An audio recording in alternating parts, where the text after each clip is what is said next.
अस्सलाम वालेकुम साथियों, मैं हूँ आपके साथ हन्ना खान और मैं आपके लिए लाने वाली हूँ साइकोलॉजी के हवाले से बेतहाशा वीडियोस। तो सुनते रहिए, मेरे चैनल को सब्सक्राइब कर लीजिए, बेल आइकन को प्रेस कर लीजिए और शुरू करते हैं।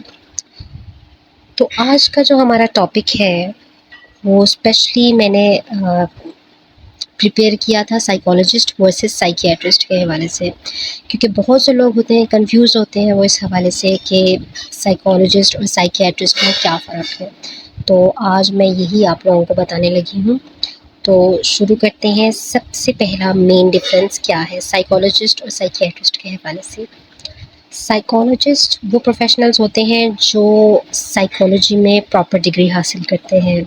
साइकोलॉजी की बेतहाशा ब्रांचेस हैं जिसमें अप्लाइड साइकोलॉजी है और क्लिनिकल साइकोलॉजी आ जाती है, जिसमें डेवलपमेंटल साइकोलॉजी आ जाती है, इंडस्ट्रियल साइकोलॉजी आ जाती है और ऑर्गेनाइजेशनल साइकोलॉजी आ जाती है, फोरेंसिक है, क्रिमिनल साइकोलॉजी है।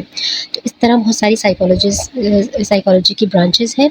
तो किसी भी ब्रांच साइकोलॉजी की ब्रांच में प्रॉपर एक डिग्री हासिल करने वाले प्रोफेशनल्स को साइकोलॉजिस्ट कहा जाता है। जबकि साइकियाट्रिस्ट जो होता है वो एक मेडिकल डॉक्टर होता है। मेडिकल डॉक्टर्स होते हैं जो आपके मेंटल हेल्थ डिसऑर्डर को ट्रीट करते हैं। मतलब वो एक मेडिकल डॉक्टर्स भी होते हैं, लेकिन साथ में उन्होंने माइंड के हवाले से, हमारे मेंटल हेल्थ डिसऑर्डर के हवाले से उन्होंने बहुत सारी इन्फॉर्मेशन भी ली होती है। इसके हवाले से उन्होंने स्टडी किया हुआ होता है स्पेसिफिकली। सेकंड जो हमारा डिफरेंस है साइकोलॉजिस्ट और साइकियाट्रिस्ट में, तो वो ऐसा है कि साइकोलॉजिस्ट वो क्या करते हैं कि वो मेंटल हेल्थ डिसऑर्डर्स को ट्रीट करते हैं और थेरेपीज़ को यूज़ करते हैं, डिफरेंट थेरेपीज़ को यूज़ करके। लाइक सीबीटी हो गई, मतलब कॉग्निटिव बिहेवियरल थेरेपी जिसको सीबीटी बोला जाता है, बिहेवियरल थेरेपीज़ हो गई, इसके अलावा साइको एनालिटिक थेरेपीज़ हो गई। ये सारी जितनी भी थेरेपीज़ हैं ये साइकोलॉजिस्ट इनको एडमिनिस्टर करता है, इनके थ्रू मेंटल हेल्थ डिसऑर्डर्स को ट्रीट करता है।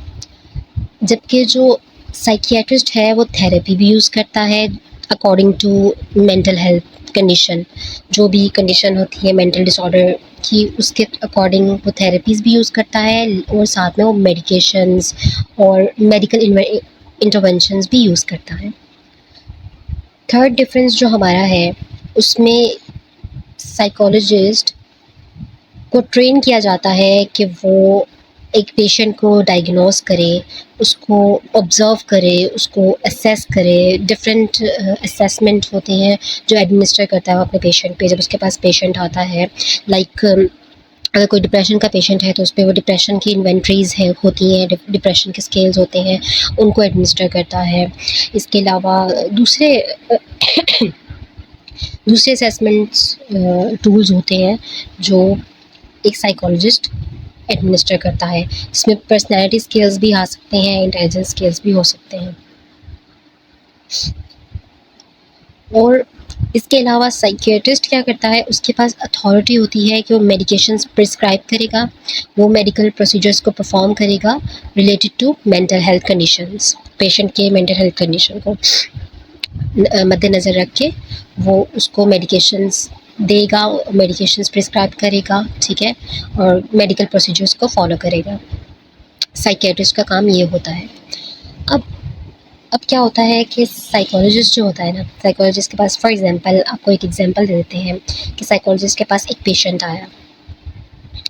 आया, उसको फॉर एग्जांपल वो डिप्रेशन का पेशेंट है, ठीक है, या बाइपोलर का पेशेंट है, या स्किज़ोफ्रेनिया का पेशेंट है। कोई भी पेशेंट हो सकता है जो साइकोटिक डिसऑर्डर्स हो गए या पर्सनैलिटी डिसऑर्डर्स हो गए, हैबिट डिसऑर्डर्स हो गए, कोई भी पेशेंट आता है। अब वो साइकोलॉजिस्ट के पास आता है, साइकोलॉजिस्ट का काम होता है उसकी पूरी हिस्ट्री लेना, ठीक है, उसकी हिस्ट्री लेकर उसको बायोडाटा फॉर्म सारा फिल करवाना, बायोडाटा उसका लेना सारा, उसका उसको ऑब्ज़र्व करना कि वो बैठा हुआ है, उसकी स्टोरी सुन रहा है, उसको ऑब्ज़र्व कर रहा है कि वो कहाँ पर वो इनएप्रोप्रिएट इफ़ेक्ट देता है, कहाँ पर उसके मूड स्विंग्स आ जाते हैं, कहाँ पर वो सच बोल रहा है, कहाँ झूठ बोल रहा है, उसका आई कॉन्टैक्ट, उसके गेस्चर्स, उसका पोस्चर्स वगैरह, ये सारी चीज़ें और उसके एक्सप्रेशंस वगैरह सब एक साइकोलॉजिस्ट ऑब्जर्व करता है। जबकि जो साइकियाट्रिस्ट है वो देखता है, वो सारी चीज़ों को देखता है, खुद भी ऑब्जर्व करता है, कुछ साइकोलॉजिस्ट की हेल्प भी लेता है और उसके बाद वो मेडिकेशंस प्रिस्क्राइब कर देता है अगर नेसेसरी होता है तो। इसके अलावा 4 डिफरेंस हमारे पास ये है। साइकोलॉजिस्ट कंप्लीट करता है अपनी doctoral degree in psychology, like PhD complete करता है, उसके बाद वो साइकोलॉजिस्ट बनता है। जबकि जो साइकियाट्रिस्ट होते हैं उन्हें दोनों में अपनी डिग्री कंप्लीट करनी पड़ती है, मेडिकल में भी और साइकियाट्री में भी, दोनों में। इसके बाद हमारा एक मेन डिफरेंस ये है कि साइकोलॉजिस्ट को अपनी डिग्री कंप्लीट करने के लिए, अपना एक साइकोलॉजिस्ट बनने के लिए उसको 5 से 7 साल लग जाते हैं। इसके अलावा वो 1 से 2 साल वो अपनी क्लिनिकल ट्रेनिंग कंप्लीट करता है, तो टोटल ये 7 से 8 साल उसको लग जाते हैं साइकोलॉजिस्ट बनने में। जबकि साइकियाट्रिस्ट को 8 से 10 साल लग जाते हैं अपने प्रोफेशन में आने के लिए। इसके अलावा साइकोलॉजिस्ट फोकस करता है मेंटल हेल्थ के ऊपर, उसका कंप्लीट फोकस होता है मेंटल हेल्थ के ऊपर। वो उसको ट्रेन किया जाता है, साइकोलॉजिस्ट को ट्रेन किया जाता है कि वो पेशेंट की ओवरऑल हिस्ट्री ले, उसको ऑब्जर्व करे, उस पर डिफरेंट स्केल्स, डिफरेंट इन्वेंट्रीज या डिफरेंट असेसमेंट को एडमिनिस्टर करे। इसके अलावा उसका काम होता है कि वो जो प्रॉब्लम जो पेशेंट आता है उसकी प्रॉब्लम का जो पिन पॉइंट होता है, जो उसकी मेन प्रॉब्लम होती है, प्रॉब्लम की जो रीज़न होती है, उसको फोकस करे, उसको देखे, उसको अपनी उसकी प्रॉब्लम को समझे कि वो कौन सी ऐसी चीज़ है जो प्रॉब्लम, कौन सी ऐसी प्रॉब्लम है जो उसके इस डिसऑर्डर को ट्रिगर कर रही है। तो उस हवाले से उसको वो देखे, साइकोलॉजिस्ट देखता है।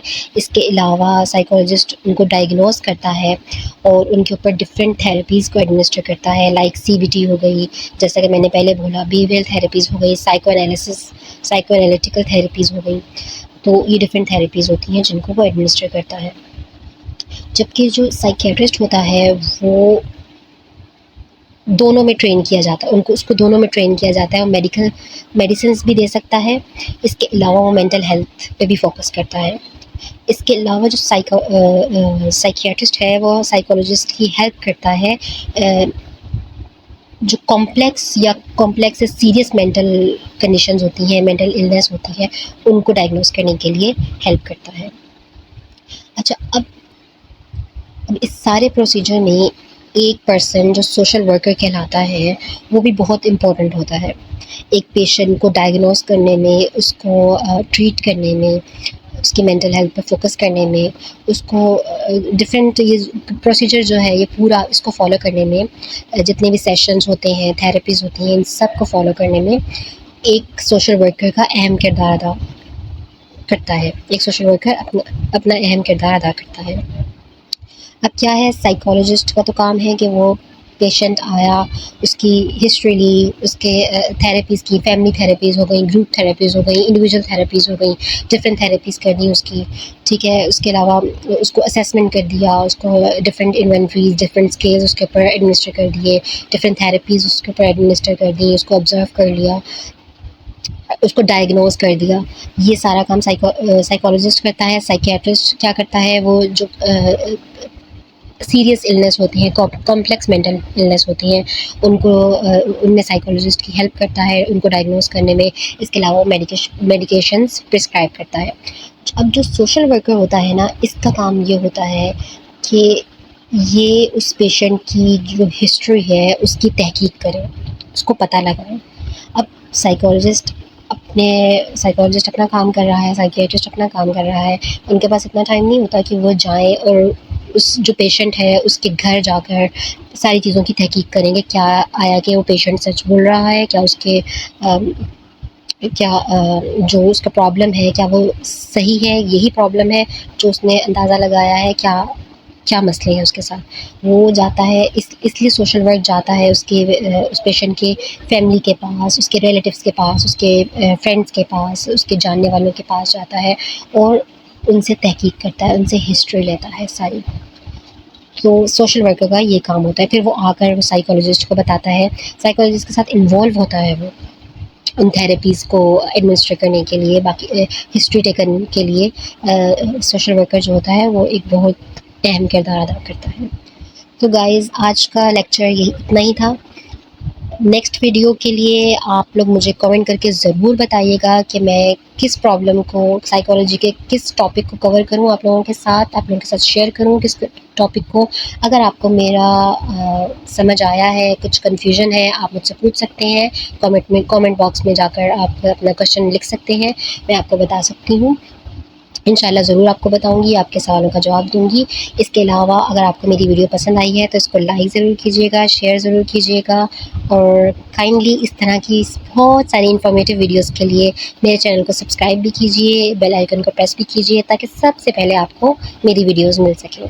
अभी तक के लिए इतना ही, इजाज़त चाहती हूँ। अल्लाह हाफ़िज़।